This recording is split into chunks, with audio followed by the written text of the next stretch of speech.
Hi, it's Andy from Concord Food Co-op Organic Gardens. We are here in the greenhouse, and today it's a drizzly day and it's a great day for some seedling management. So I'm going to show you a couple things that I do on a regular basis here to take care of my young plants. I have a tray here that I double seeded, so I put 2 seeds in every single cell here, and many of them have 2.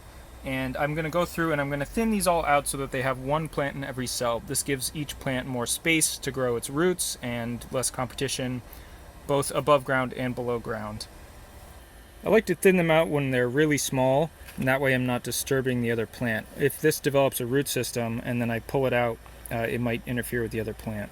It's really easy to do when they're this tiny. You can either just pinch them off with your fingernails or uproot the little plant. And I'm just going to keep going and doing this until there's 1 in every single cell. This is also a good opportunity to pick the nicest plant and then remove the one that looks a little funny. So here we have a plant that looks a little misshapen, a little malformed, so I'm going to remove that one and keep the nice looking one.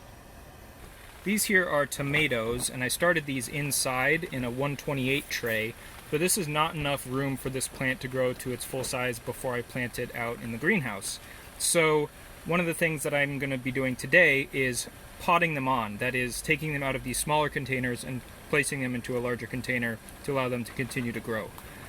You can see here that some of these plants are starting to develop a slight purplish hue, and that can be a sign of phosphorus deficiency, so they might be running out of nutrients. Also, when I pull a plant out of this plug, you can see that the root system is very well matted in here, and it needs more space. I'm going to pot the tomatoes on into these peat pots. These are about 4 inches square at the top and maybe 5 inches tall. And I fill these with a level amount of potting soil. I press it down with my fingers to get it packed in there. And then I add more on top and level it off. Tomatoes are somewhat unique in that they can actually grow roots from their stem if their stem gets buried a little bit. So if your tomatoes are a little bit tall, one of the things that can be nice when you pot them on is just remove the cotyledons, those first leaves, and you can actually plant it deep.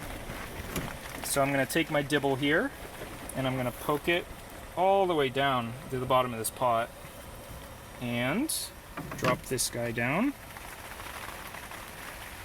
And it's okay with tomatoes to get them a little deep and then just fill in the soil around them. And they'll actually grow roots out of their stem. And this prevents them from getting too tall and floppy, a condition sometimes referred to as leggy. These are the majority of the plants I'm going to be potting on today, and you can see these funny silicone clips on these. That is a graft line, so I actually grafted these tomatoes. And they're 2 different varieties. The bottom variety, known as the rootstock, is Fortamino, and then the top variety, or the fruiting variety, or the Scion, is a combination of, I have heirlooms and cherry tomatoes. And that gives the plant more vigor and disease resistance. So this is more of a commercial grower strategy. I'm always careful when I get plants out of a tray, but with these grafts it's super important to be gentle with them. I'm not grabbing the plant above that graft union, and instead I'm poking it out from underneath, grabbing onto the soil plug, and I want to get a little tangled there. And that, I got the entire plug out, and that's really great. And now I'm just going to drop that right into this hole that I made. It's just the right size. With these grafted plants, I cannot do the same trick that I showed you earlier. That graft line needs to stay above the soil. Otherwise, you would be getting roots generated out of the Scion variety, the fruiting variety, and that would compromise its disease resistance to soil-borne disease. This plant is what I would refer to as leggy. It's very top-heavy, it's got a long, spindly stem, and that's partly just because my plants were a little mismatched when it came time to graft them. But I'm going to try to experiment this year, and I have these clips, the same ones that I use for grafting, and I'm going to put this high on the plant. And then it has this secondary loop around it, so I can put this little straw right into the soil, and that's going to help support the plant so that it doesn't fall over, flop over, and damage its stem or grow in a very unusual manner. Here are all of my tomato seedlings. I finished potting them on. They're in these new peat pots, and they'll be good in here for the next 3 or 4 weeks until it's time to plant them out in the hoop house. I recommend including a little tag with the variety name whenever you pot something on, that way you don't get confused as to what's what.